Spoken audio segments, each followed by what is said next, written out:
नमस्कार, म अयोध्या प्रसाद श्रीवास्तव अहिले सान फ्रान्सिस्कोबाट। अस्तिको मेरो एउटा भिडियो हेरेर बर्दिया गुलरियाबाट टीकाराम गुप्ताजीले शिक्षाको विषयमा दुईटा प्रश्नहरू सोधेर पठाउनु भएको छ।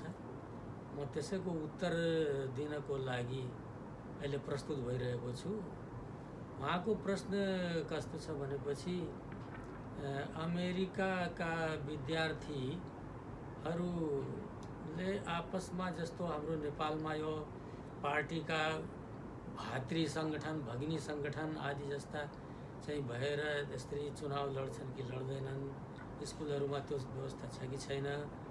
र दोस्रो कुरा जुन म्यानेजमेन्ट कमिटी हो, सञ्चालक समिति, त्यो कस्तो किसिमले गठन हुन्छ, त्यो पनि नेपालको जस्तै पार्टीका प्रतिनिधिहरू त्यसमा हुनुहुन्छ कि हुनुहुन्न, के कस्तो चाहिँ व्यवस्था छ। मतलब भनाइको मतलब कि राजनीति र स्कुल विद्यालयको बिचमा पारस्परिक सम्बन्ध र एउटाले अर्कालाई गर्ने सहयोग र प्रभावकारिता आदि इत्यादि सम्बन्धमा उहाँले सोध्न बुझ्न खोज्नु भएको रहेछ। त्यही प्रश्न उहाँको प्राप्त भएकोले म सबभन्दा पहिले त टीकाराम गुप्ताजीलाई धन्यवाद दिन चाहन्छु कि उहाँले कमसेकम धेरै राम्रो कुरा बुझ्न चाहिँ खोज्नुभयो र ज्ञानको क्षेत्र बढाउनको लागि वास्तवमा शिक्षाको क्षेत्र सम्बन्धी विविध कुराहरू विभिन्न देशमा भएका चलन रीतिरिवाज परम्पराका साथसाथमा कानुनी र नियमित व्यवस्थाहरू यदि बुझ्न पाएदेखि त आफ्नो देशको लागि पनि राम्रो बाटो खोज्न चाहिँ सजिलो हुन्छ, राम्रो हुन्छ। त्यसो हुनाले उहाँलाई म एकदम हार्दिक धन्यवाद दिन्छु। र उहाँको प्रश्नको उत्तरको सम्बन्धमा सबभन्दा पहिले मेरो कुरा त के छ भनेपछि यो सङ्घ राज्य भएको हुनाले यहाँको प्रत्येक राज्य हाम्रो जस्तो व्यवस्थाका राज्यहरू छैनन्। त्यहाँ चाहिँ हाम्रो प्रदेशको सिस्टम छ। यहाँ चाहिँ प्रदेशभन्दा पनि अझै केही भावनात्मक माथि उठेर राज्यकै सिस्टम बन्नुपर्छ। यहाँ छ त्यसरी 50वटा राज्यहरूकोले मिलेर बनेको एउटा चाहिँ सङ्घ राज्य हो, युनाइटेड स्टेट्स अफ अमेरिका भनिन्छ। त्यसो हुनाले यसको आफ्नो पोलिटिकल इतिहास त धेरै लामो छ, त्यतापट्टि लागौँ। तर प्रत्येक राज्य यति धेरै हदसम्म स्वतन्त्र छन् कि शिक्षा भयो, स्वास्थ्य भयो, विभिन्न काम कुरामा धेरैभन्दा धेरै स्वतन्त्र छन्। त्यसो हुनाले प्रत्येक राज्यको शिक्षाको सम्बन्धमा नीति नियम एउटै छैन, अलग अलग नीति नियम छ। र त्यसपछि नगरपालिकाहरूले बनाएका केही गाइडलाइन्सहरू छन्, त्यो छुट्टै छ। त्यसपछि स्कुलहरूले स्वयं आफ्नो नियमावली स्वयं बनाएका छन्, त्यो छुट्टै छ। त्यसो हुनाले यहाँ स्कुल पनि टोटली स्वतन्त्र छन्, नगरपालिकाहरू पनि टोटली स्वतन्त्र छन् र राज्यहरू पनि टोटली स्वतन्त्र छन्। अब फेडरल गभर्मेन्ट त बहुत ठुलो माथिको कुरा भइहाल्यो। त्यसको त यो शिक्षा स्वास्थ्य सम्बन्धमा यताउति खासै चाहिँ हामीले केही विशेष प्रभावकारिता र विशेष सम्बन्ध, विशेष आदेश निर्देश भन्ने कुरा चाहिँ छैन। त अब मुख्य कुरा के आयो भनेपछि जब यतिका स्वतन्त्रता छ भने, यस किसिमको स्वतन्त्रता जब दिएको छ भने अस्पतालको क्षेत्रमा जस्तो मैले शिक्षा र स्वास्थ्य दुईटै कुरा भने, अब अस्पतालहरू पनि कस्तो छन् भनेपछि यहाँ त्यो सरकारले त्यसरी चलाएका अस्पतालहरू छैनन्। यहाँ त कस्तो भनेपछि कम्पनी सिस्टममा चाहिँ छन्। एउटा लगानी गरेर सेठ साहु महाजनहरूले आफ्नो तरिकाले, जस्तो हामीले कम्पनी दर्ता गर्छौँ नेपालमा त्यस्तै किसिमले यहाँ दर्ता हुन्छ। अब स्कुल पनि त्यस्तै किसिमले कम्पनीको रूपमा दर्ता भइरहेको छ। सबै स्कुलहरू सुरुदेखि लिएर प्रारम्भिक क्लासदेखि लिएर माथिल्लो हाई लेभल तपाईँको हार्वर्ड र MIT जस्ता सबै पनि सब कम्पनी हुन्। वास्तवमा यिनको अगाडि फुल नेम चाहिँ कम्पनी नै जोडिन्छ। हार्वर्ड एजुकेसनल कम्पनी अथवा हार्वर्ड यस्तै किसिमको अथवा MIT यस्तै चाहिँ कम्पनी भनेर कम्पनी नै लेख्छ। हार्वर्ड युनिभर्सिटी त भन्छ, तर पछि चाहिँ कम्पनी भनेर जोडेको छ। यो कम्पनी भनिसकेपछि त त्यो त एकदम छुट्टै किसिमको एउटा व्यक्तित्व, कानुनी व्यक्तित्व भएको संस्था भएको हुनाले उसले आफ्नो जम्मै म्यानेजमेन्ट आफैले बनाउँछ। न त्यहाँ सरकारको कुनै खासै मतलब छ, न त अब विद्यार्थीहरूले र टिचरहरूले त्यहाँ राजनीति गर्न जाने भन्ने कुरा नै छ, न त त्यहाँ कोही सुनवाई नै छ। तपाईँलाई उदाहरणको लागि एउटा सानो कुरा भनिदिउँ, यही क्षेत्रमा जहाँ अहिले हामी बसेका छौँ, जुन स्कुल पनि यही छ, अनि यो क्षेत्रको वार्ड अध्यक्ष को छ थाहै छैन, न कसैलाई नाम थाहा छ, न कोही वार्ड अध्यक्षसँग जान्छ, कोही चिन्दैन, मतलबै छैन। वार्ड अध्यक्षहरूले आफ्नो कहाँ होलान्, के गरे होलान्, आफ्नो काम कता छ, उनीहरूको के गर्छन् त्यससँग सम्बन्धै छैन। ज्यादा से ज्यादा मान्छेले मेयरको नामसम्म कोहीले सुनेको हुन्छ, थाहा पाएको हुन्छ, नत्र के मतलब? न मेयरसँग जानु छ, न कुनै सिफारिस लिनु छ, न केही दर्ता गराउनु छ, न वार्ड अध्यक्षसँग जानुपर्छ, न केही कामै छैन। काम जे छ त्यो सब अनलाइन काम भइरहेको छ, अथवा चाहिँ आफ्नो ज्यादा से ज्यादा दुईटा यो स्कुलहरूमा आफ्नो गयो, आफ्नो पढेर फुरुफुरु आयो, बात खतम। त यसरी यो तरिकाले भएको हुनाले राजनीति भन्ने कुराको त हामीले त्यो कल्पनै नगरौँ त्यस्तो, कि यहाँ विद्यार्थीले अब कोही चाहे हाम्रो जस्तो कोही काङ्ग्रेसतिरको, कोही कम्युनिस्टतिरको, कोही रापरपाको, कोही फलाना ठिकाना भन्ने यो त कुरा बिल्कुल बिर्सनुहोस्। यो सात समुद्र पार हो, यो पुरै पार, मतलबै छैन त्यस्तो किसिमको। अब रह्यो कुरा के भनेपछि, अब कोही डेमोक्रेटिक छन्, अब डेमोक्रेटिकहरूले आफ्नो ग्रुप बनायो होलान्, बनाउँछन्, क्लब बनाउँछन्, खेल्छन्, डान्स गर्छन्, नाच्छन्, कुद्छन्, खेल्छन्, त्यो आफ्नो ठाउँमा छ। विभिन्न किसिमका स्कुलमा कमिटीहरू हुन्छन्, ती कमिटीहरूको चाहिँ विद्यार्थीहरूको माझबाट चाहिँ निर्वाचन त के भनौँ, सिलेक्सनै हुन्छ। खास गरेर अब खेलकुदका समिति छन्, अर्थ समिति छन्, के समिति, स्वास्थ्यका समितिहरू छन्, सरसफाइका समितिहरू छन्, तमाम किसिमका व्यवस्थापनका धेरै कामहरू यहाँ गर्नुपर्छ। त्यसका सब समितिहरू बनाइदिएको छ। आफ्नो विद्यार्थीहरूले समय समयमा टिचरको गाइडलाइन्समा बसेर काम गर्छन्, यस्तो होइन त्यो काम सुम्पिदिन्छन्, त्यसपछि काम तिनीहरूले आफ्नो गएर काम भ्याउँछन्, सकियो। अब जस्तै टिचरहरूको पनि यही किसिमको व्यवस्था छ। टिचरहरूले पनि अब आफ्नो गाइडलाइन अनुसार काम गर्ने हुन्। अब म्यानेजमेन्टको जहाँसम्म कुरो आउँछ, म्यानेजमेन्ट कस्तो भनेपछि हाम्रो जस्तो कुनै पनि राजनेता या नेताहरू त्यसमा हुँदैन। म्यानेजमेन्टमा सब 100% कर्मचारी हुन्छ। ती कर्मचारी फेरि कस्ता भनेपछि अब यहाँ त सिस्टम त के छ, सायद तपाईँले थाहा होला, हायर एन्ड फायर। यहाँ कोही थाहै भन्ने चिजै छैन। केही कुनै डिपार्टमेन्ट यस्ता छन् जहाँ चाहिँ केही मात्रामा स्थायित्व भन्ने चिज छ, तर हाम्रो जस्तो चाहिँ थाहै, पेन्सन, पट्टा आदि इत्यादि यो त्यो मतलबै छैन। आज कोही कर्मचारी बसेको छ, काम गरिरहेको छ, अब अलिकति खटरपटर गर्यो, यताउति आफ्नो कामको जिम्मेवारी र उसले आफ्नो चाहिँ गर्नुपर्ने राइज गर्न सकेन भने माथि उसले प्रोग्रेसिभमा जान सकेन, यथास्थितिमै काम गरे पनि त्यो असन्तुष्ट हुन्छ। सुपरभाइजरले भोलिपल्ट यु क्यान गो भनेर भनिदिन्छ, सकिगयो। अब त्यसमा न कुनै स्पष्टीकरण छ, न कुनै सुधार, न कुनै मुद्दा चल्छ, न केही मतलबै छैन। तुरन्त पैसाको हिसाब खर्र गरेर ल्याएर दिइदिन्छ, जानुहोस् आफ्नो घर भनेपछि त्यहाँ फेरि कसैसँग माथिल्लो स्तरमा गएर भनसुन गर्ने अथवा सोर सिफारिस गर्ने त्यो पनि छैन।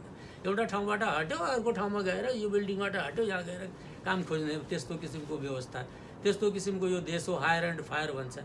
अब त्यस्तो अवस्थामा टिचरहरू पनि त्यस्तै भर्ती हुन्छन्, जुन म्यानेजमेन्ट कमिटी छ त्यो पनि त्यस्तै भर्ती भएको हुन्छ, एकदम तिनीहरूले काम तोकेको हुन्छ। त्यसपछि तिनीहरूले ती कमिटीले चाहिँ एकजना प्रेसिडेन्ट, या त प्रेसिडेन्टियल सिस्टम छ अमेरिकामा सबै चिज धेरै जसो, अनि अब तिनीहरूले एउटा प्रेसिडेन्टको चाहिँ नियुक्ति त्यो पनि हायरै गर्छन्, बनाएको मतलब नियुक्ति नै गर्छन्। योग्यताको, उसको क्षमताको आधारमा उसले बढीभन्दा बढी डोनेसन कहाँबाट ल्याउन सक्छ, स्कुललाई कति हदसम्म कसरी माथि बढाउन सक्छ, शिक्षा व्यवस्था अरूसँग कसरी चाहिँ कम्पिटिसनमा आफ्नो विद्यार्थीलाई लगेर कसरी माथि लैजान सक्छ, स्कलरसिपको व्यवस्था कसरी गर्न सक्छ, केही क्राइटेरियाहरू यस्ता छन् कि जस्तो पोहोर साल के भएको थियो, योभन्दा पहिलेको चाहिँ प्रेसिडेन्टले कस्तो गरेको थियो, त्यसले स्कुललाई कहाँसम्म पुर्याएको थियो, अब अहिले के छ। त्यो प्रेसिडेन्टको कार्यकाल चाहिँ 5 वर्ष, 7 वर्ष, 8 वर्ष यसरी चाहिँ निश्चित गरिदिन्छ। प्रेसिडेन्टलाई नियुक्ति गरिसकेपछि फेरि हटाउन गाह्रो हुन्छ, किनकि उसलाई बढी जिम्मेवारी सुम्पिदिन्छ कमिटीले। जब उसको बढी जिम्मेदारी हुन्छ भने त्यो जिम्मेदारीलाई आफ्नो स्वतन्त्रतापूर्वक स्ट्रेन्थका साथ उभिएर त्यो पुरा गर्न पाउने समय पनि त्यसले पाउनु पर्यो, अनि त्यस हिसाबले फेरि त्यसलाई त हतपत निकाल्न चाहिँ अलिक गाह्रो हुन्छ। त्यो साह्रै बदमासी काम गर्यो भने मात्रै हो हतपत निकाल्ने, नत्र त प्रेसिडेन्टलाई त्यसरी चाहिँ निकाल्दैनन्। एउटा पद चाहिँ अलि बलियो खालको, पर्मानेन्ट होइन कि बलियो खाले 5 वर्ष 7 वर्ष यस्तै कति वर्ष हुन्छ अलि बलियो खाले बनाइदिन्छन्। अनि त्यसले चाहिँ सबैलाई नचाउँछ, डोर्याउँछ, घुमाउँछ, खेलाउँछ। अनि आफ्नो बढीभन्दा बढी सरकारी एजेन्सीहरूसँग, डोनरहरूसँग, दुनियाँसँग सरसल्लाह गर्ने, विद्यार्थीसँग सरसल्लाह, टिचरसँग सरसल्लाह, ऊ फेरि म्यानेजमेन्ट कमिटीसँग यसरी चाहिँ गरेर पुरा व्यवस्था चाहिँ उसैले मिलाउँछ, उसैको कानमा हुन्छ र एकदमसँग उसले चाहिँ घोडाको लगाम समातेर हाँके जस्तो उसैले आफ्नो चाहिँ जे गर्नुपर्छ उसैले गरेको हुन्छ। अनि त्यसपछि उसको कार्यकाल सकिएपछि ऊ जान्छ, सकिन्छ, अथवा फेरि हायर गर्नु पर्यो भने हायर हुन्छ। तर यी सबै सिस्टम के त भन्दाखेरि कम्पनीका नियमअनुसार कुनै किसिमको यसमा स्योर सिफारिस आदि इत्यादि भन्ने कुरो त मतलबै राख्दैन। किन मतलब छैन भनेपछि सबैले आफ्नो प्रोग्रेस चाहिएको छ, स्कुललाई आफ्नो प्रोग्रेस चाहिएको छ। अब स्कुलको प्रोग्रेस केमा भन्दाखेरि विद्यार्थीको प्रोग्रेसमा छ।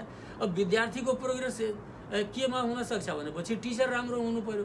टिचर राम्रो ल्याउनलाई फेरि डोनेसन पैसा राम्रो चाहियो। अब त्यसपछि त्यस्तै किसिमका सुविधाहरू चाहिए, त्यस्तै किसिमका किताबहरू चाहिए, खेलकुदका सामानहरू चाहिए, विभिन्न किसिमका कम्प्युटरहरू चाहिए, थुप्रै व्यवस्थाहरू चाहिँ सबै गर्नुपर्ने हुन्छ।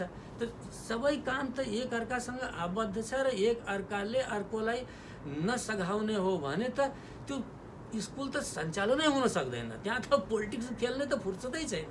अब जहाँको विद्यार्थीले कमसेकम अथवा हार्वर्ड MIT का विद्यार्थीहरूले कमसेकम थाहा छ 20 घन्टा पढ्छ, लाइब्रेरीमा सुत्छ, पढ्दै सुतिसकेको हुन्छ। अब त्यस्तो अवस्था छ भनेपछि अब यहाँको विद्यार्थीले र टिचरले त्यो राजनीति गरेर राजनीति खेलेर न उसलाई फाइदा छ। उसले जागिर पनि पाउने आफ्नो क्षमताले हो, काम गर्ने आफ्नो क्षमताले हो। अब न त कुनै राजनीतिक करियरले त्यसलाई रोक्न सक्छ। हो राजनीतिकसँग आबद्ध हुन्छन्, ठुल्ठुला प्रोफेसरहरू राजनीतिका सपोर्टर हुन्छन्, भित्र चन्दा पनि दिएका हुन्छ आफ्नो तरिकाले। तर त्यो स्कुललाई र शैक्षिक प्रणाली, शैक्षिक व्यवस्थालाई त्यसरी प्रभावित पार्ने खालको या सार्वजनिक रूपमा चाहिँ यसरी देखा पर्ने खालको त्यो हुँदैन। अब ठुल्ठुला प्रोफेसरहरूलाई, साइन्टिस्टहरूलाई अब सरकारले हातमा नलिने हो भने त कहाँ काम चल्न सक्छ? काम त चल्दैन नि। तर त्यसको फेरि त्यो सेवा लिने र सेवा दिने, सहयोग लिने र सहयोग दिने छुट्टै किसिमका व्यवस्था, शुद्ध एउटा विशुद्ध परिपाटीहरू छन्।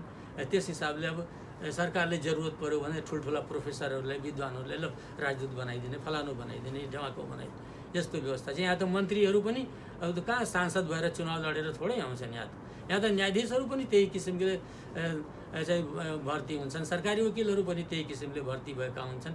यहाँ त वार्ड अध्यक्षहरू पनि त्यही किसिमले भर्ती, ठुल्ठुला विद्वानहरू चाहिँ वार्ड अध्यक्ष भएका हुन्छन्। एकजना वार्ड अध्यक्ष हुनलाई हाम्रो कलेजमा आएको थियो, एकजना वकिल रहेछन्, त्यो हिसाबले मसँग चाहिँ परिचय भयो। अब म पनि लाएँ भन्ने हिसाबले अलि राम्रो घनिष्ठता पनि हुन गयो। अनि त्यसले धेरै कुराहरू बताए, हाम्रो यहाँ यस्तो छ, उस्तो छ, यो छ, त्यो छ भनेर त्यसले चाहिँ भने। मैले तपाईँ किन वार्ड अध्यक्षमा चाहिँ खडा हुनुहुन्छ भनेर सोधेको। होइन, यो त राम्रो, पहिले वार्ड अध्यक्ष हुनु पऱ्यो, त्यसपछि बल्ल सरकारी वकिलमा चाहिँ फाइट गर्नु पऱ्यो, अब अनि पो सुविधा हुन्छ। अब यहाँ त एउटा अर्को कुरा छ, यहाँ त रेटिङ सिस्टम छ। अब डाक्टर कहाँ तपाईँ जानुहुन्छ भने त्यो डाक्टर कहाँ औषधि गराएर आएपछि तपाईँलाई 5 दिनमा 7 दिनमा तपाईँलाई गोप्य एउटा चिठी आउँछ म्यानेजमेन्ट कमिटीले, फलानु डाक्टरले तपाईँलाई हेरे त तपाईँलाई कस्तो लाग्यो, त्यो राम्रो खालको छ, नराम्रो छ, के छ, 2-3 पानाको चाहिँ आउँछ त्यसको डाक्टरको बारेमा लेख्ने, तपाईँसँग कुरा कसरी गर्यो, तपाईँलाई हेर्यो कसरी, तपाईँको के भन्यो, दुनियाँका कुराहरू। त्यस्तै त टिचरको बारेमा विद्यार्थीले लेख्नुपर्छ। अब विद्यार्थीको फेरि टिचरले त उभि जाँच लिन्छ, त्यत्तिकै कुरा गर्दै जाँच लियो, त्यसपछि ल चाहिँ तपाईँ पास, ल सकियो तपाईँको, अर्को सेमेस्टर अर्को लेभलमा जान चाहनुहुन्छ भने लोगो प्लिज सकियो। यस्तो चाहिँ बिल्कुल चाहिँ कमान्ड, तिनीहरूको आफ्नो चाहिँ सिस्टम छ, आफ्नो मजबुती छ, बलिया छन्। आफ्नो काममा त तिनलाई फेरि कसैले उनको हातै समात्न सक्दैन, त्यस्तो किसिमको तिनलाई चाहिँ पावर दिएको छ भनेपछि त अब कसको सिफारिस चाहिँ गराइरहनु पर्ने तिनले? अब कसको पछि, किन नेताको पछि लाग्नु पर्ने तिनलाई के जरुरत भयो र? त्यसले आफैले काम राम्रो गर्छन् भने विद्यार्थीले उनको रेटिङ राम्रो गरिदिन्छ।